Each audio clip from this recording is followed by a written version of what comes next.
TV 24 news ವಾಹಿನಿಗೆ ಸ್ವಾಗತ. ಬೆಳಗಾವಿ ಜಿಲ್ಲೆಯ ಕಿತ್ತೂರು ತಾಲೂಕಿನ ಮಲಪ್ರಭಾ ನದಿ ದಂಡೆಯ ವೀರಾಪುರ ಗ್ರಾಮದ ಐತಿಹಾಸಿಕ ದೇವಸ್ಥಾನ ಶ್ರೀ ಕೇದಾರಲಿಂಗೇಶ್ವರ ದೇವಸ್ಥಾನದ ಏಕೋರಾಮಧ್ಯರ 6ನೇ ವರ್ಷದ ಜಾತ್ರೋತ್ಸವ ಅದ್ದೂರಿಯಾಗಿ ನಡೆದು ಸಂಪನ್ನಗೊಂಡಿದೆ.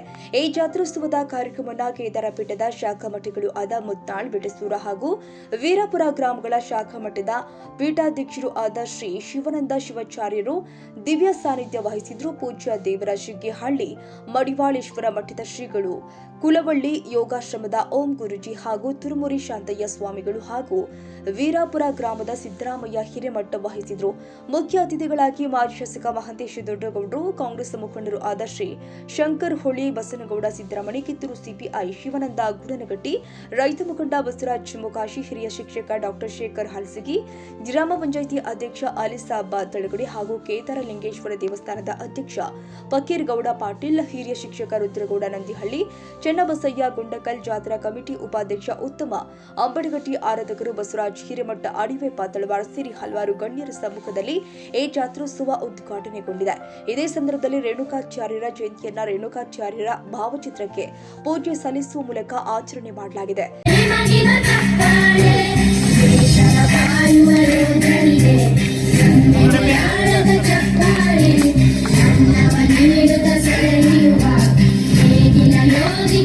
ಈ ಸಂದರ್ಭದಲ್ಲಿ ವಿವಿಧ ಕ್ಷೇತ್ರಗಳಲ್ಲಿ ಸೇವೆ ಸಲ್ಲಿಸಿದ ಗಣ್ಯರಿಗೆ 2025ರ ಕೇದಾರನಾಥ ಪ್ರಶಸ್ತಿಯನ್ನು ನೀಡಿ ಗೌರವಿಸಲಾಗಿದೆ.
ಸಂಜೆ 7 ಗಂಟೆಯಿಂದ ಶಾಲಾ ವಿದ್ಯಾರ್ಥಿಗಳಿಂದ ಸಾಂಸ್ಕೃತಿಕ ಕಾರ್ಯಕ್ರಮಗಳು ಜರುಗಿದ್ದಾವೆ. ವಿವಿಧ ಕ್ರೀಡಾ ಸಂಘಗಳ ವಿದ್ಯಾರ್ಥಿಗಳಿಗೆ ಕ್ರೀಡಾ ಪರಿಕರಗಳನ್ನು ಉಚಿತವಾಗಿ ವಿತರಣೆ ಮಾಡಲಾಗಿದೆ. ರಾತ್ರಿ 10 ಗಂಟೆಯಿಂದ ತಡರಾತ್ರಿವರೆಗೂ ರಸಮಂಜರಿ ಕಾರ್ಯಕ್ರಮ ಅದ್ದೂರಿಯಾಗಿ ನಡೆಯಿತು.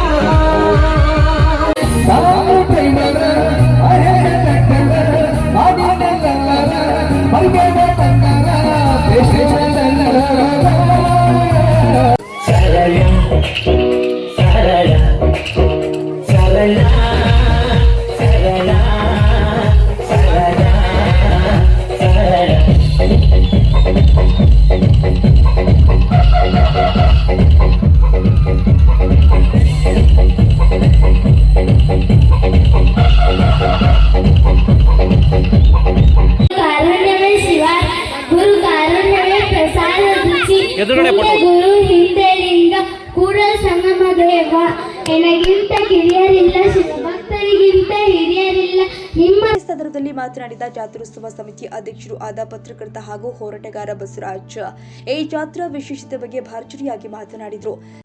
ಇನ್ನೊಂದು ವಿಷಯ ಏನಪ್ಪಾ ಅಂತಂದ್ರೆ, ನಾವು ಎಂಕೆಗಳಿಗೆ ಸರ್ಕಾರಿ ಪದವಿ ಪೂರ್ವ ಕಾಲೇಜ್ ಆಗಬೇಕು ಅಂತ ಹೋರಾಟ ಮಾಡಿದ್ದೆ. ದಯವಿಟ್ಟು ಕೇಳಿಸಲಿ ನಮ್ಮ ವೀರಾಪುರದವರೆಲ್ಲರೂ, ಎಂಕೆಗಳಿಗೆ ಪ್ರಥಮ ಉನ್ನತಿ ಸರ್ಕಾರಿ ಪದವಿ ಪೂರ್ವ ಕಾಲೇಜು ಡಿಗ್ರಿ ಕಾಲೇಜ್ ಆಗಬೇಕು ಅಂತ ಹೇಳ್ಬಿಟ್ಟು ಹೋರಾಟ ಮಾಡಿದ್ದೆ. ಒಂದು 2 ವರ್ಷ ಮನವಿ ಕೊಟ್ಟೆ. ಅವರು ಅಲ್ಲಿರ್ತಕ್ಕಂಥವ್ರು ಕೆಲವರು ಇಲ್ಲ ನಮ್ಮಲ್ಲಿ ಪ್ರೈವೇಟ್ ಕಾಲೇಜ್ ಇದೆ, ಹಾಗಾಗಿ ಬೇಡ ನಮ್ಮ ಸರ್ಕಾರಿ ಪದವಿ ಪೂರ್ವ ಕಾಲೇಜು ಅಂತ ಹೇಳ್ಬಿಟ್ಟು ಕೆಲವರು ಕೊಟ್ಟರು, ಕೆಲವರು ಅದು ಸಹಮತ ವ್ಯಕ್ತಪಡಿಸಿದ್ರು. ಈಗ ಇಂಥ ಸಂದರ್ಭದಲ್ಲಿ ನಾವೇ ಮಾಡಬೇಕು? ಸರ್ಕಾರಿ ಪದವಿ ಪೂರ್ವ ಕಾಲೇಜು ಮನೆ ಬಾಗಿಲು ಬಂದು ನಿಂತಿದೆ, ಪದವಿ ಕಾಲೇಜು ಮನೆ ಬಾಗಿಲು ಬಂದು ನಿಂತಿದೆ. ಇಂಥ ಸಂದರ್ಭದಲ್ಲಿ ಈಗ ಮಲಪ್ರಭಾ ನದಿ ದಂಡೆಯಲ್ಲಿ ಹುಣಸಿಕಟ್ಟಿ ಗ್ರಾಮದಲ್ಲಿ ಸರ್ಕಾರಿ ಪದವಿ ಪೂರ್ವ ಕಾಲೇಜ್ ಇದೆ. ಹಾಗಾಗಿ ಈಗ ನಾವೇನ್ ಮಾಡ್ಬೇಕಪ್ಪ ಅಂತಂದ್ರೆ, ನಮ್ಮ ವೀರಾಪುರದಲ್ಲಿ ಯಾಕೆ ಒಂದು ಪದವಿ ಪೂರ್ವ ಕಾಲೇಜ್, ಸರ್ಕಾರಿ ಪದವಿ ಪೂರ್ವ ಕಾಲೇಜ್ ಯಾಕೆ ತಗೊಂಡ್ಬರ್ಬಾರ್ದು ಅಂತಕ್ಕಂಥದ್ದು ನನ್ನ ಪ್ರಶ್ನೆ. ಹಾಗಾಗಿ ಈ ನಿಟ್ಟಿನಲ್ಲಿ ನಾವು ಮುನ್ನಡೀತಾ ಇದ್ದೀವಿ. ವಿಶೇಷವಾಗಿ ನಮ್ಮಲ್ಲಿರ್ತಕ್ಕಂಥ ವಿದ್ಯಾರ್ಥಿಗಳು ಎಲ್ಲ ಹೋಗ್ತಾರೆ, ಕಿತ್ತೂರ್ಗೆ ಹೋಗ್ತಾರೆ, ಮತ್ತೆ MK ಹುಬ್ಳಿಗೆ ಹೋಗ್ತಾರೆ. ಸಾಕಷ್ಟು ಬಸ್ಸಿನ ಸಮಸ್ಯೆಗಳು, ಸಾಕಷ್ಟು ವಾರಕ್ಕೆ ಒಂದೊಂದು ಫೋನ್ ಬರ್ತವೆ, ಸರ್ ಬಸ್ ಬರ್ತಾ ಇಲ್ಲ ಸರ್ ಅಂತ ಹೇಳ್ಬಿಟ್ಟು. ಹಾಗಾಗಿ ನಮ್ಮೂರಿನ ವಿದ್ಯಾರ್ಥಿಗಳು ಇಲ್ಲೇ ಕಲಿಬೇಕು, ನಮ್ಮೂರಿನ ವಿದ್ಯಾರ್ಥಿಗಳು ಬೆಳಿಬೇಕು, ನಮ್ಮೂರಿನ ವಿದ್ಯಾರ್ಥಿಗಳು ಉನ್ನತ ಸ್ಥಾನಕ್ಕೆ ಹೋಗ್ಬೇಕು ಅಂತ ಹೇಳ್ಬಿಟ್ಟು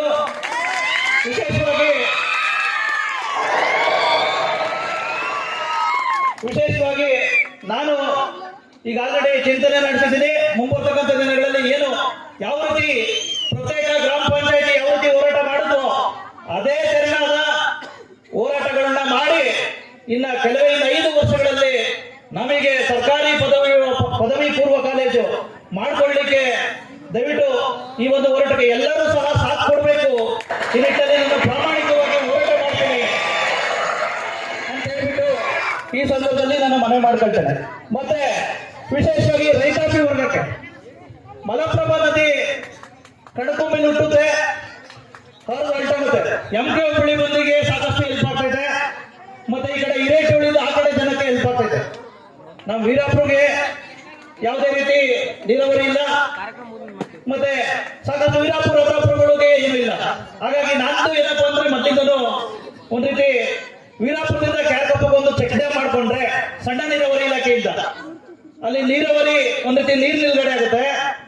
ಒಂದು 365 ಡೇಸ್ ವರ್ಷ ಪೂರ್ತಿ ನೀರು ನಿಲ್ಲುತ್ತೆ, ಅಂತರ್ಜಲ ಮಟ್ಟ ಶಾಶ್ವತವಾಗಿರುತ್ತೆ, ರೈತರು ನೆಮ್ಮದಿಯಾಗಿರ್ತಾರೆ. ಈ ನಿಟ್ಟಿನಲ್ಲಿ ಆ ಚೆಕ್ ಡ್ಯಾಮ್ ಸಹ ಸಾಕಷ್ಟು ಹೋರಾಟ ಮಾಡ್ತಾ ಇದ್ದೀವಿ. ಇದಕ್ಕೂ ಸಹ ನಿಮ್ಮ ಸಪೋರ್ಟ್ ಬೇಕು.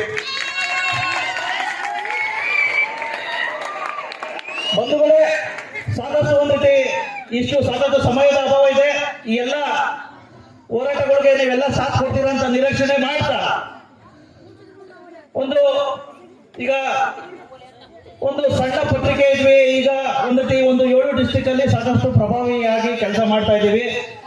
ಇದ್ರ ಜೊತೆಗೆ ನಮ್ಮ ಗುಡಿ, ವಿಶೇಷವಾಗಿ ನಮ್ಮ ಕೇದಾರಲಿಂಗೇಶ್ವರ ದೇವಸ್ಥಾನ ಬಗ್ಗೆ ಮಾತಾಡೋದಾದ್ರೆ ವಿಶೇಷವಾಗಿ ಸಾಕಷ್ಟು ಜನ 2019 ಸಾಕಷ್ಟು ರೀತಿ ಮಾತಾಡಿದ್ರು, ಟೀಕೆ ಟಿಪ್ಪಣಿಗಳು. ನೋಡು, ಅವರು ನಮ್ಮ ಆಪೋಸಿಟ್ ಮಾಡ್ತಾವ್ರೆ, ನಾವು ವಿರುದ್ಧವಾಗಿ ಮಾಡ್ತಾವ್ರೆ ಅಂತ ಅವ್ರಿಗೆಲ್ಲ ಇವತ್ತು ಹೇಳಿ ಬಯಸ್ತೇನೆ. ನಾವು ಯಾವ ದೇವಸ್ಥಾನದ ವಿರೋಧಿಗಳಲ್ಲ. ಪ್ರತಿಯೊಬ್ಬ ವೀರಾಪುರ ಗ್ರಾಮದ ಸಮಗ್ರ ಅಭಿವೃದ್ಧಿಗೆ ನಾವು ಸದಾ ಬದ್ಧರಾಗಿದ್ದೀವಿ. ವಿಶೇಷವಾಗಿ ನಾವೆಲ್ಲಾ ದೇವಸ್ಥಾನಗಳ ಪರವಾಗಿ ಕೆಲಸ ಮಾಡ್ತಾ ಇದ್ದೀವಿ ಹೊರತು ನಮ್ದೇನು ಈಗ 2 ಹೂ ಇರ್ತವೆ, ಒಂದು ಹೂ ಬೆಳೆಯೋದು ಮಾತ್ರ ನೋಡುತ್ತೆ, ಪರಂತು ಪಕ್ಕದ್ದು ಯಾಕೆ ಬೆಳೀತೈತೆ ಅಂತ ಹೇಳ್ಬಿಟ್ಟು ಗೊತ್ತಾಗಲ್ಲ. ನಮ್ದೇನು ನಾವು ಬೆಳೀತಾ ಇದೀವಿ. ಎಲ್ಲಾ ದೇವರುಗಳಿಗೂ ಸಹ, ಎಲ್ಲಾ ದೇವಸ್ಥಾನಗಳಿಗೂ ಸಹ, ಎಲ್ಲಾ ಮಸೀದಿಗಳಿಗೂ ಸಹ ನಾವು ಸದಾ ಬದ್ಧರಾಗಿದ್ದೀವಿ. ಅದರ ಶ್ರೇಯೋಭಿವೃದ್ಧಿಗೆ ದಯವಿಟ್ಟು ಅನ್ಯಥ ಭಾವಿಸಬಾರದು ಅಂತಕ್ಕಂಥ ಮಾತುಗಳನ್ನು ಹೇಳ್ತಾ, ಸಾಕಷ್ಟು ಗುಡಿ ಇನ್ನ ಬೆಳೆಯಬೇಕಾಗಿದೆ. ಈ ನಿಟ್ಟಿನಲ್ಲಿ ಕಳಸ ಕಟ್ಟಬೇಕಾಗಿದೆ, ಸಾಕಷ್ಟು ಇಲ್ಲಿದ್ದಾವೆ. ಈ ನಿಟ್ಟಿನಲ್ಲಿ ನಮ್ಮ ಹಲವಾರು ರೀತಿ ಅನುದಾನ ಕೊಟ್ಟಿದ್ದೀವಿ.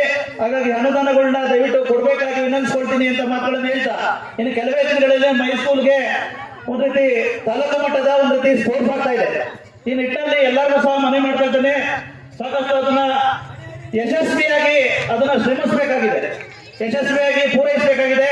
ಹಾಗಾಗಿ ಎಲ್ಲಾ ಗಣ್ಯರು ದಯವಿಟ್ಟು ಅವರಿಗೂ ಏನದೆ ಆ ಒಂದು ತಾಲೂಕು ಮಟ್ಟದ ಕ್ರೀಡಾಕೂಟವನ್ನ ನೆರವೇರಿಸೋದಕ್ಕೆ ದಯವಿಟ್ಟು ಎಲ್ಲರೂ ಸಹ ಸಪೋರ್ಟ್ ಮಾಡಿ ಅಂತಕ್ಕಂಥ ಮಾತುಗಳನ್ನು ಹೇಳ್ತಾ 24x7 365 ಡೇಸ್ ಯಾರೇ ಆಗಿರ್ಲಿ, ಯಾಕಂದ್ರೆ ಕೆಲವ್ರಿಗೆ ಏನೋ ಗೊತ್ತಿರ್ಬೋದು, ನಮ್ಮ ವರ್ತನೆ ಇಷ್ಟ ಆಗಲ್ಲ ಇರ್ಬೋದು, ಅರ್ಥ ಆಯ್ತಾ? ನಾವು ಯಾವತ್ತೂ ಸಹ ಯಾರನ್ನೂ ಸಹ ನಾವು ವಿರೋಧಿಗಳು ಅಂತ ಭಾವಿಸಿಲ್ಲ, ನಾವು ಭಾವಿಸೋದು ಇಲ್ಲ. ಯಾರು ಸಹ ನಮ್ಗೆ ಯಾರು ವಿರೋಧಿಗಳಿಲ್ಲ. ಇವನ್ ಯಾರವ, ಇವ ನಮ್ಮವ ಕೂಡಲ ಸಂಗಮ ದೇವ ಅಂತಕ್ಕಂಥ ಮಾತುಗಳನ್ನು ಹೇಳ್ತಾ, ವಿಶೇಷವಾಗಿ ನಮ್ಮ ದೇವಸ್ಥಾನದಲ್ಲಿ ಸಾಕಷ್ಟು ಜನ ಚರ್ಚೆ ಮಾಡ್ತಾ ಇರ್ತಾರೆ. ಅವ್ರಿಗೆ ತಾಳಮೇಳ ಇಲ್ಲ, ಇವ್ರಿಗೆ ತಾಳಮೇಳ ಇಲ್ಲ ಅಂತ. ನಮ್ಮ ಕುಟುಂಬ ಇದ್ದಂಗಪ್ಪ, ಒಂದು ದೇವಸ್ಥಾನ ಕಮಿಟಿ ಆಯ್ತಾ. ನಮ್ಮಲ್ಲಿ ಸಣ್ಣ ಪುಟ್ಟ ಇರ್ತವೆ, ಆದರೆ ಯಾವುದೇ ತರನಾದ ಸುದೀರ್ಘವಾದ ದೀರ್ಘವಾದ ಯಾವುದೇ ರೀತಿ ಜಲವಂತ ಸಮಸ್ಯೆಗಳು ನಮ್ಮಲ್ಲಿ ಇಲ್ಲ ಆಯ್ತಾ. ನಮ್ದು ಉದ್ದೇಶ ಏನು, ಪ್ರತಿ ವರ್ಷ ಜಾಸ್ತಿ ಮಾಡಬೇಕು, ಪ್ರತಿ ವರ್ಷ ಜನಗಳಿಗೆ ಸಪೋರ್ಟ್ ಮಾಡಬೇಕು, ಇಷ್ಟೇ ಆಯ್ತಾ. ಅವ್ರ ಕೆಲಸ ಅವ್ರು ಮಾಡ್ತಾ ಇರ್ತಾರೆ, ನಮ್ಮ ಕೆಲಸ ನಾವು ಮಾಡ್ತಾ ಇರ್ತೀವಿ, ಎಲ್ಲರೂ ಸಹ ಸೇರಿ ಒಂದ್ ರೀತಿ ಯಶಸ್ವಿಗೊಳ್ತೀವಿ. ಹಾಗಾಗಿ ದಯವಿಟ್ಟು ಅನ್ಯತಾ ಭಾವಿಸಬಾರ್ದು. ನಮ್ಮ ಬಸವರಾಜ ಸ್ವಾಮಿಗಳು ಪಾಪ ಅವ್ರ ಕೆಲಸ ಅವ್ರು ಮಾಡ್ತಾ ಇರ್ತಾರೆ ಆಯ್ತಾ, ನಮ್ಮ ಕೆಲಸ ನಾವು ಮಾಡ್ತಾ ಇರ್ತೀವಿ. ಹಾಗಾಗಿ ದಯವಿಟ್ಟು ಯಾರು ಸಹ ಅನ್ಯತಾ ಭಾವಿಸಕ್ ಹೋಗಬೇಡಿ. ನಮ್ಮ ಬಗ್ಗೆ ಸಹ ಅಷ್ಟೇ 108 ಜನ ಹೇಳ್ತಾರೆ ಆಯ್ತಾ. ಯಾಕಪ್ಪ ಅಂತಂದ್ರೆ ಪ್ರೀತಿ ವಿಶ್ವಾಸ ಯಾರು ನಿಮ್ಗೆ ಬಿತ್ತರೋ ಅಂತವ್ರ ಜೊತೆ ನೀವು ಇದ್ ಮಾಡಿ, ಕೆಟ್ಟ ಶಬ್ದಗಳನ್ನ ಕೇಳಬೇಡಿ ಅಂತಕ್ಕಂಥ ಮಾತುಗಳನ್ನ ಹೇಳ್ತಾ ಮುಂಬರ್ತಕ್ಕಂಥ ದಿನಗಳಲ್ಲಿ ಇನ್ನೂ ಹೆಚ್ಚಿನದಾಗಿ ಕೆಲಸ ಮಾಡೋಣ ಅಂತಕ್ಕಂಥ ಮಾತುಗಳನ್ನ ಹೇಳ್ತಾ, ನಿಮ್ಗೆಲ್ಲರಿಗೂ ಸಹ ಏನಾದ್ರೂ ನನ್ನಿಂದ ತಪ್ಪಾಗಿದ್ರೆ, ಯಾಕಪ್ಪ ಅಂತಂದ್ರೆ ತಪ್ಪು ಗುಪ್ಪುಗಳು ಸಹಜ. ಯಾಕಪ್ಪ ಅಂತಂದ್ರೆ ಒಬ್ನೇ ಈ ಬಾರಿ ಬರೀ 10 ದಿವಸ ಇತ್ತು, 10 ದಿವಸದಲ್ಲಿ 3 ದಿವಸ ರಜೆ ಬಂತು, 7 ದಿವಸಗಳಲ್ಲಿ ಈ ಕಾರ್ಯಕ್ರಮ ಆಯೋಜನೆ ಮಾಡಿರ್ತಕ್ಕಂಥದ್ದು ಆಯ್ತಾ. ಅವರು ದಾಸೋಹ ವ್ಯವಸ್ಥೆ ಮಾಡಿದ್ರು, ಈ ಕಡೆ ನಾನು ಸ್ಟೇಜ್ ಎಲ್ಲ ಗೆಸ್ಟ್ಗಳನ್ನೆಲ್ಲ ಕರೆದ್ವಿ, ಸಿಕ್ಕಾಪಟ್ಟೆ ಇದಾಯ್ತು. ಹಾಗಾಗಿ ಯಾರಿಗಾದ್ರೂ ನನ್ನಿಂದ ಏನಾದ್ರು ಬೇಜಾರಾಗಿದ್ರೆ ಅಥವಾ ಯಾರಿಗಾದ್ರೂ ನನ್ನಿಂದ ತೊಂದರೆ ಆಗಿದ್ರೆ, ಈ ನಿಮ್ಮ ಬಸವರಾಜ್ ಮಾಡುವ ಏನಪ್ಪಾ ಅಂದ್ರೆ ದಯವಿಟ್ಟು ಕ್ಷಮೆ ಇರಲಿ ಅಂತಕ್ಕಂಥ ಮಾತುಗಳನ್ನು ಹೇಳ್ತಾ, ವಿಶೇಷವಾಗಿ ಎಲ್ಲರೂ ಸಹ ದಯವಿಟ್ಟು ಜೋರಾಗಿ ಚಪ್ಪಾಳೆ ಮುಖಾಂತರ ಎಲ್ಲರೂ ಸಹ ದಯವಿಟ್ಟು ಜೋರಾಗಿ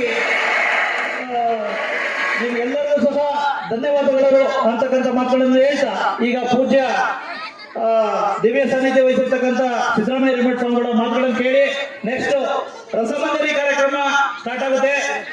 ನಮ್ಮೂರಿನ ಗೌರವ ಹೆಚ್ಚತಕ್ಕಂಥದ್ದು, ದಯವಿಟ್ಟು ಯಾರು ಗದ್ದಲ ಮಾಡಬೇಡಿ, ದಯವಿಟ್ಟು ಕ್ಲೀನ್ ಕೇಳಿ ಅಂತಕ್ಕಂಥ ಮಾತುಗಳನ್ನ ಹೇಳ್ತಾ ಈ ಮಾತುಗಳನ್ನ ಮುಗಿಸ್ತೇನೆ. ನಮಸ್ಕಾರ, ಥ್ಯಾಂಕ್ ಯು. ಈ ಒಂದು ಕಾರ್ಯಕ್ರಮ ಒಂದು ಶಾಖಾ ಮಠವಾದಂತಹ ಕೇದಾರ ಪೀಠದ ಶಾಖಾ ಮಠದ ವತಿಯಿಂದ ಯಕೋರಾಮ ರಾಧ್ಯರ 6ನೇ ವರ್ಷದ ಜಾತ್ರಾ ಮಹೋತ್ಸವ ನಿಮಿತ್ತವಾಗಿಟ್ಟುಕೊಂಡು ರೇಣುಕರ ಜಯಂತಿಯನ್ನು ನಾವೆಲ್ಲರೂ ಆಚರಿಸ್ತಾ ಇದ್ದೇವೆ. ಕಾರಣ ಏನು ಅಂತ ಅಂದ್ರೆ, ಈ ಜಗತ್ತಿನೊಳಗೆ ಮೊಟ್ಟ ಮೊದಲಿಗೆ ಜ್ಯೋತಿರ್ಲಿಂಗ ಅಂತ ಅಂದು ಉದ್ಭವ ಆಗಿದ್ದಾವೆ. ಅಂತಹ ಒಂದು ಜ್ಯೋತಿರ್ಲಿಂಗದೊಳಗೆ ರೇಣುಕರದು ಒಂದು ಜ್ಯೋತಿರ್ಲಿಂಗ. ಎಲ್ಲ ಪಂಚಪೀಠಗಳ ಜಗದ್ಗುರುಗಳಾಗಿ ನಾವು ಈ ನಾಡಿಗೆ ಕಂಡಂಥ ಎಲ್ಲ ವೀರಶೈವದ ಸಿದ್ಧಾಂತ ಶಿಖಾಮಣಿ ಮೂಲಕವಾಗಿ ಪ್ರತಿಯೊಬ್ಬ ಭಕ್ತರ ಹೃದಯಕ್ಕೆ ಆಚಾರವಂತರಾಗಿರ್ಬೇಕು, ಲಿಂಗವಂತರಾಗಬೇಕು. ವೀರಶೈವದ ಸಿದ್ಧಾಂತದೊಳಗೆ ನಮ್ಮ ಸದ್ಭಕ್ತರು ನಡೆದರೆ ಆ ಪರಮಾತ್ಮನ ಸಾಕ್ಷಾತ್ಕಾರವಾಗಿ ನೋಡಿಕೊಳ್ಳೋದಕ್ಕೆ ಸಾಧ್ಯ ಐತಿ ಅಂತ ಅಂದು ಆ ರೇಣುಕರು ಮಾಡಿಕೊಟ್ಟಿದ್ದಾರೆ. ಅಂತ ಒಬ್ಬ ರೇಣುಕಾರ ಅವರ ಜಯಂತಿಯನ್ನು ಇಡೀ ನಮ್ಮ ರಾಜ್ಯ ಕರ್ನಾಟಕದ ಸರ್ಕಾರದ ವತಿಯಿಂದ ಪ್ರತಿಯೊಂದು ಆಫೀಸಿನೊಳಗೂ ಪ್ರತಿಯೊಂದು ಗ್ರಾಮದೊಳಗೂ ರೇಣುಕರ ಜಯಂತಿ ಆಗಬೇಕು. ಕಾರಣ ಏನು ಅಂತ ಅಂದ್ರೆ, ನಮ್ಮ ರೇಣುಕರಿಂದ ವೀರಶೈವ ಸಿದ್ಧಾಂತಕ್ಕೆ, ವೀರಶೈವ ಧರ್ಮಕ್ಕೆ ಒಂದು ಬೆಲೆಯನ್ನು ತಂದು ಕೊಟ್ಟಾರ. ಅಂತ ಮಹಾತ್ಮರ ನೆನೆಯುವುದು ನಾವೆಲ್ಲರೂ ಅವಶ್ಯವಾಗೈತಿ ಈಗಿನ ದಿನಮಾನದಾಗೆ. ಅದಕ್ಕೆ ಹೇಳ್ತಾರೆ, ಮಹಾತ್ಮರ ನೆನೆಯುವುದೇ ಘನ ಮುಕ್ತಿ ಪದಂ ಅಂತಾರೆ. ಮುಕ್ತಿ ಯಾವಾಗ ಸಿಗ್ತೈತಿ ಅಂತ ಅಂದ್ರೆ, ನಾವು ಯಾವಾಗ ಮಹಾತ್ಮರನ್ನು 20 ಜನರಿಗೆ ಸೇವಾರತ್ನ ಪ್ರಶಸ್ತಿಯನ್ನು ನೀಡಿದರು. ಪ್ರತಿ ವರ್ಷ ಇದೇ ರೀತಿಯಾಗಿ ಪ್ರಶಸ್ತಿಯನ್ನು ನೀಡಿಕೊಂಡು ಬರ್ತಾ ಇದ್ದಾರೆ. ನಮಗೆ ಕೆಲವೊಂದಿಷ್ಟು ಜನ ಗೊತ್ತಿರ್ತಾರೆ, ಇವರು ಸಾಧಕರು, ಒಳ್ಳೆ ಸಾಧನೆಯನ್ನು ಮಾಡ್ತಾ ಇದ್ದಾರೆ, ಸಮಾಜದೊಳಗೆ ಒಳ್ಳೆ ಸೇವೆಯನ್ನು ಸಲ್ಲಿಸ್ತಾ ಇದ್ದಾರೆ. ನಮ್ಮ ಕೊದಾಂಪುರದ ಗ್ರಾಮ ಪಂಚಾಯಿತಿ ಅಭಿವೃದ್ಧಿ ಅಧಿಕಾರಿಗಳಾಗಿರ್ತಕ್ಕಂಥವ್ರು ನನಗೆ ಗೊತ್ತು. ಸಾಕಷ್ಟು ಸೇವೆಯನ್ನು ಆಧ್ಯಾತ್ಮಿಕ ಕ್ಷೇತ್ರದಲ್ಲಿ ತಾವು ಸಲ್ಲಿಸಿಕೊಂಡು ಬಂದಿರತಕ್ಕಂಥದ್ದು.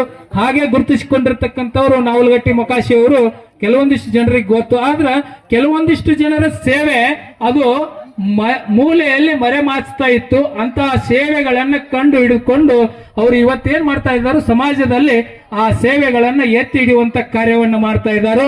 ಹೀಗಾಗಿ ಈ ಕಿತ್ತೂರು ತಾಲೂಕಿನೊಳಗೆ ಇರುವಂತಹ ಈ ಯಾವ ವೀರಾಪುರ ಗ್ರಾಮ ಕಿತ್ತೂರು ತಾಲೂಕಿನೊಳಗೆ ಎಲ್ಲದ ಅನ್ನತಕ್ಕಂಥದ್ದು ಇದು ಕರ್ನಾಟಕದಾದ್ಯಂತ ಹೆಸರುವಾಸಿಯಾಗಿರ್ತಕ್ಕಂಥದ್ದು. ವಿಶೇಷವಾಗಿರ್ತಕ್ಕಂಥ ಒಂದು ಮಾತನ್ನು ಹೇಳಲಿಕ್ಕೆ ಬಯಸ್ತೀನಿ. ಅದು ಯಾವ ಬಸವರಾಜ್ ಪಾಟೀಲ್ ಅವರು ವಿಶೇಷ ಪತ್ರಕರ್ತರು, ಅವರಿಂದ ಈ ವೀರಾಪುರದ ಬಸವರಾಜ್ ಪಾಟೀಲ್ ಅವರು ಅನ್ನುವಂಥದ್ದು ಗುರುತಿಸಿಕೊಂಡಿರ್ತಕ್ಕಂಥದ್ದು ಬಹಳ ಹೆಮ್ಮೆಯ ವಿಷಯ. ಯಾಕಂತಂದ್ರ ಇದು ಐತಿಹಾಸಿಕ ಗ್ರಾಮ ಅನ್ನತಕ್ಕಂಥದ್ದು ಅದು ಎಲ್ರಿಗೂ ಗೊತ್ತಿರಲಿಲ್ಲ. ವೀರಾಪುರ ಗ್ರಾಮ ಐತಿಹಾಸಿಕ ಗ್ರಾಮ ಅಂತಕ್ಕಂಥದ್ದನ್ನ ಗುರುತಿಸಿಕೊಂಡಿರ್ತಕ್ಕಂಥದ್ದು ಈ ಕೇದಾರನಾಥ ಈ ಸೇವಾರತ್ನ ಪ್ರಶಸ್ತಿಯಿಂದ ಅಂತಕ್ಕಂಥ ಮಾತನ್ನ ಬಹಳ ಹೆಮ್ಮೆಯಿಂದ ಹೇಳ್ಬೇಕಾಗ್ತದೆ. ಆದ್ರೂ ಕೂಡ ಇಲ್ಲಿ ಏನದ ಅಂತ ಕೇಳಿದ್ರ ನಾವೆಲ್ಲ ಏನ್ ಮಾಡ್ತಾ ಇದ್ದೇವೆ ಅಂತ ಅಂದ್ರ ನಮ್ಮ ಜೀವನದೊಳಗೆ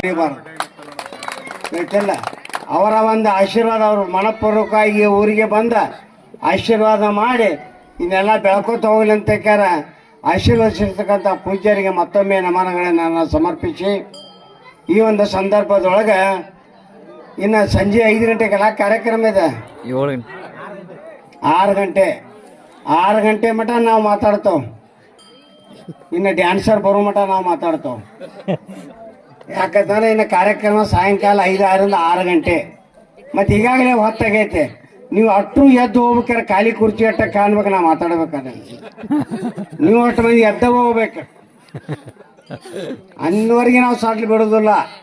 ಒಮ್ಮೆ ಅಲ್ಲಿಗೆ ಮತ್ತ ನಾಲಿಗೆ ಜಗಳ ಇರ್ತಿತ್ತು. ಯಾರ್ಯಾರಿಗೆ ಅಲ್ಲಿಗೆ ನಾಲಿಗೆ ಜಗಳ ಇರ್ತಿತ್ತಂತ. ಹಲ್ಲು 32 ಮಂದಿ ಹೇಳ್ತೈತಂತ. ಏನಂತ? ಏ ನಾಲಿಗೆ ಭಾಳ ಮಾತಾಡಕ್ ಹೋಗ್ಬೇಡಿ. ನಾವು ಎಷ್ಟು ಮಂದಿ ಇದಾವು? 32 ಮಂದಿ ಇದಾವ. ನಾವು ಗಟ್ಟಿಮುಟ್ಟದವ.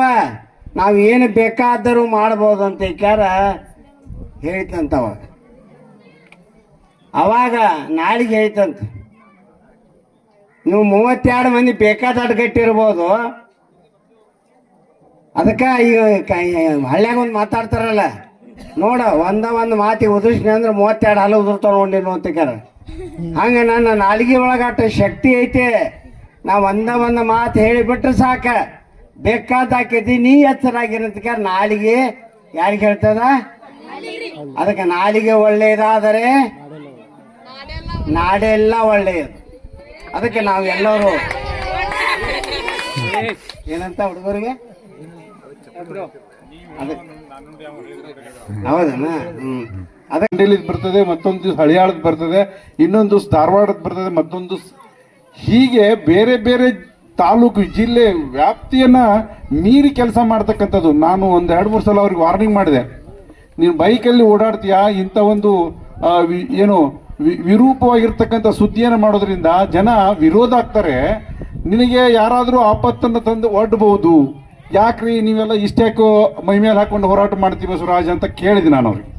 ಅದಕ್ಕೆ ಅವರು ನನಗೂ ಒಂದು ಮಾತನ್ನು ಹೇಳಿದರು, ಸರ್ ಎಲ್ಲರೂ ನಿಮ್ಮಂಗನೇ ಹೇಳ್ತಾರೆ ನನಗೆ, ಆದ್ರೆ ಸತ್ಯ ಮತ್ತು ಪ್ರಾಮಾಣಿಕತೆ ಅಂತಕ್ಕಂಥದ್ದು ಬಯಲಿಗೆ ಬರೋದು ಯಾವಾಗ, ಆ ಜನರಿಗೆ ನ್ಯಾಯ ಕೊಡೋದು ಯಾವಾಗ? ಅದು ನನ್ನ ರಕ್ತದಲ್ಲಿ ಬಂದಿದೆ. ಆ ನ್ಯಾಯ ಕೊಡಿಸ್ಲಿಕ್ಕೆ ನಾನು ಹಳ್ಳಿಗಾಡಿರಲಿ ಗುಡ್ಡಗಾಡಿರಲಿ ಅಲ್ಲೆಲ್ಲ ತಿರುಗಾಡಿ ಆ ನ್ಯಾಯ ಕೊಡಿಸುವಂಥ ಕೆಲಸ ಮಾಡ್ತಾ ಇದ್ದೀನಿ. ಅಕಸ್ಮಾತ್ ಏನಾದರೂ ಅದರಿಂದ ನಾನು ಅಂತ್ಯ ಆಗೋದಿದ್ರು ಕೂಡ ಅದು ಭಗವಂತನ ಇಚ್ಛೆ ಅಂತಕ್ಕಂಥ ಒಂದು ದೊಡ್ಡ ಮಾತನ್ನು ಹೇಳಿದಾಗ ನಾನು ಬಹಳ ಖುಷಿಪಟ್ಟೆ. ಅದು ಒಬ್ಬ ಸ್ವಾತಂತ್ರ್ಯ ಸೇನಾನಿ ಇರ್ಬೋದು ಅಥವಾ ಒಬ್ಬ ಸೈನಿಕನಿಗಿಂತಲೂ ಮಿಗಿಲಾದಂಥ ಮಾತನ್ನು ಆ ಒಂದು ಬಸವರಾಜರು ಹೇಳಿದಾಗ ಅವರು ರೈತರಿಗೆ, ಶಿಕ್ಷಕರಿಗೆ, ಮಕ್ಕಳಿಗೆ, ವ್ಯಾಪಾರಸ್ಥರಿಗೆ, ರಾಜಕಾರಣಿಗಳಿಗೆ ಎಲ್ಲರಿಗೂ ಕೂಡ ಆಪತ್ ಬಾಂಧವನಾಗಿ ಇವತ್ತು ಈ ಒಂದು ನಾಡಿನಲ್ಲಿ ಕೆಲಸ ಮಾಡ್ತಾ ಇದ್ದಾರೆ. ಆಪತ್ ಬಾಂಧವ ಅಂತಂದ್ರೆ ಬಹುಶಃ ಏನಾರ ಅನ್ಯಾಯ ಆಯ್ತು, ಮೆಣಸಿನ ಗಿಡಕ್ಕೆ ರೋಗ ಬಂದು ಎಲ್ಲ ಹಾಳಾಗಿತ್ತು ಒಂದು 20 ಎಕರೆ ಅಂದ್ರೆ ಮೊದಲು ಯಾರು ನೆನಪಾಗೋದಿಲ್ಲ. ಯಾರು ನೆನಪಕ್ಕ? ರೈತರಿಗೆ. ನಮ್ಮ ಮಾತು ಯಾರು ಕೇಳುವಂತ ಅಧಿಕಾರಿಗಳಾಗ್ಲಿ ಯಾರು ಇಲ್ಲ. ಎಲ್ಲಿ ಹೋಗ್ಬೇಕು ನಾವು? ಸರಳ ಮತ್ತು ಸಜ್ಜನ ವ್ಯಕ್ತಿತ್ವ ನಮಗೆ ಈಸಿಯಾಗಿ ಸಿಗ್ತಕ್ಕಂಥವ್ರು ಯಾರು? ಬಸವರಾಜ್. ಅಲ್ಲಿ ಹೋಗಿಬಿಟ್ರೆ ಹೆಚ್ಚು ಕಡಿಮೆ ಇಡೀ ರಾಜ್ಯದ ಮುಖ್ಯಮಂತ್ರಿ ಗಮನ ಸೆಳೆಯುವಂತ ಸುದ್ದಿ ಆಗ್ತದೆ, ನಮಗೆ ನ್ಯಾಯ ಸಿಗ್ತದೆ ಅನ್ನುವಂಥ ವಿಶ್ವಾಸ ಆಪತ್ ಬಾಂಧವನಾಗಿ ಕೆಲಸ ಮಾಡಿದ್ದು ಅನೇಕ ಉದಾಹರಣೆಗಳನ್ನ ನಾವು ನೀವೆಲ್ಲ ನೋಡಿದ್ದೀವಿ. ಅದನ್ನ ನಾವು ಮಾತಿನಲ್ಲಿ ಹೇಳಕತ್ತಿದ್ದೀನಿ. ಬಹುಶಃ ಬಹಳಷ್ಟು ನನಗೆ ಆತ್ಮೀಯರಾಗಿ ನಮ್ಮ ಅನೇಕ ಸಲಹೆ ಸೂಚನೆಗಳನ್ನು ತಗೋತಿರ್ತಾರೆ. ಅದನ್ನೂ ಕೂಡ ಜನ ಸಹಿಸೋದಿಲ್ಲ. ಏನಪ್ಪ ಬಸವರಾಜನ ಜೋಡಿ ಹಲಸಿಗೆ ಗುರುಗಳದು ಅಂತಕ್ಕಂಥ ಮಾತು ಇರ್ತದೆ. ಆದರೆ ಒಳ್ಳೆಯ ಕೆಲಸ ಮಾಡುವಾಗ ಬೆನ್ನು ತಟ್ಟತಕ್ಕಂಥ ಕೆಲಸವನ್ನು ನಾವು ಮಾಡಬೇಕು. ಆ ಒಳ್ಳೆಯ ಕೆಲಸದಲ್ಲಿ ಅದ್ರ ಯಾವುದು ಭಗವಂತನ ಪಾಲು ಸಾರ್ವಜನಿಕರ ತೃಪ್ತಿ ಅವೆಲ್ಲವೂ ಅಡಗಿರ್ತವೆ. ಸಂಗೀತ ಕಾರ್ಯಕ್ರಮದ ಉದ್ಘಾಟನೆಯನ್ನ ಕಿತ್ತೂರು ಸಿಪಿಐ ಶಿವಾನಂದ ಗುಡುಗನಹಟ್ಟಿ ದೇವರ ಹಾಡನ್ನ ಹಾಡುವುದರ ಮುಖೇನ ಉದ್ಘಾಟನೆ ಮಾಡಿದ್ದಾರೆ. ರಸಮಂಜರಿ ಕಾರ್ಯಕ್ರಮ ಕಲಾವಿದರು ನಡೆದಿದ್ದ ಅಪಾರವಾದ ಜನಸ್ತೋಮಕ್ಕೆ ಮನರಂಜನೆ ನೀಡಿದ್ರು. ಒಟ್ಟಾರೆ ಅದ್ದೂರಿಯಾಗಿ ಯಶಸ್ವಿಯಾಗಿ 6ನೇ ವರ್ಷದ ಕೇದಾರಲಿಂಗೇಶ್ವರ ಜಾತ್ರಾ ಮಹೋತ್ಸವ ಸಂಪನ್ನಗೊಂಡಿದೆ. ಕನ್ನಡಿಗರ ಮೆಚ್ಚಿನ ನಿಮ್ಮ ಟಿವಿ 24 ಕನ್ನಡ ನ್ಯೂಸ್ ವಾಹಿನಿ ಇದೀಗ ಟಿವಿಯಲ್ಲಿ ಲಭ್ಯ. ಕರ್ನಾಟಕ ಮತ್ತು ದೇಶ ವಿದೇಶದ 360 ಡಿಗ್ರಿ ಸುದ್ದಿ ಹಾಗೂ ಉತ್ತರ ಕರ್ನಾಟಕ, ಬೆಳಗಾವಿ, ಬಾಗಲಕೋಟೆ, ಧಾರವಾಡ, ಹಾವೇರಿ, ಗದಗ, ಬಿಜಾಪುರ ಜಿಲ್ಲೆಯ ಕ್ಷಣ ಕ್ಷಣದ ವಿವರವನ್ನ ಪಡೆಯುವುದಕ್ಕೆ ಟಿವಿ 24 ಕನ್ನಡ ನ್ಯೂಸ್ ವಾಹಿನಿಯನ್ನ ಲೈಕ್ ಮಾಡಿ, ವಿಡಿಯೋಗಳನ್ನ ಶೇರ್ ಮಾಡಿ, ಕಮೆಂಟ್ ಮಾಡುವ ಮೂಲಕ ನಮ್ಮ ವಾಹಿನಿಗೆ ಸಹಕಾರ ನೀಡಿ ಮತ್ತು ಚಾನೆಲ್ ಅನ್ನ ಸಬ್ಸ್ಕ್ರೈಬ್ ಮಾಡಿ. Thank you.